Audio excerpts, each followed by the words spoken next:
Ang tagalupa na viral ang mukha. Bip, bip, bip, bip, bip. Bumibip, bip, bip, bip, bip, bip, bip, bip, bip, bip, bip na ba? Ang lahat! Martian! Enrico Pañero! Bip, bip, bip, bip, bip. Bip, bip, bip, bip, bip, bip.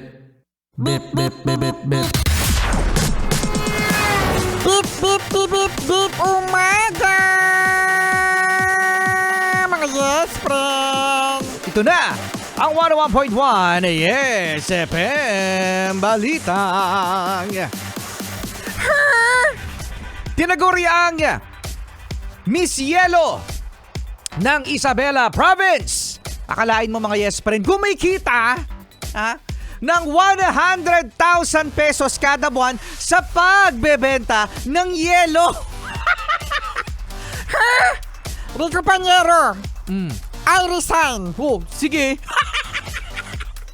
Ganon. Ganun lang kadali sa'yo. Hindi kasi for greener pasture, di ba? Sige, magbebenta na ako ng yelo. Bye!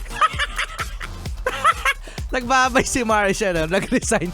Gusto na lang magbenta ng yelo. Kasi nga, no, mga yes friend, eto nga sa probinsya ng Isabela, no, ang tinaguriang si Miss Yelo ay kumikita ng halos 100,000 pesos kada buwan. Yan. Ang kagandahan kasi dito, mga yes friend, ang yelo na ginagawa niya ay hindi mineral water o hindi hindi yung filtered water, kung hindi nawasa. Hoy, bakit lumaki ako sa nawasa? Huwag nga kayo sa Maynila. Ikaw ba, Sexy Megal, lumaki ka ba sa tubig gripo? Oh, umiinom tayo. Kasi ngayon yung mga yes friend natin ngayon, mga rich kid kasi kayo. Kaya hindi kayo umiinom sa gripo. Depende na lang yan. Kasi ngayon nasa Cavite na kami. So deep well ang tubig namin doon. So kailangan talaga ng mineral, no, ng filtered water. Pero nang dito kami sa may Project 8, Quezon City, laking gripo ako noon. Oh, ikaw, Martian? Laking soft drinks. Soft drinks ba, no? At ang kaganda kasi dito, mga yes friend, kay Miss Yelo, meron siyang supplier ng mga palengke.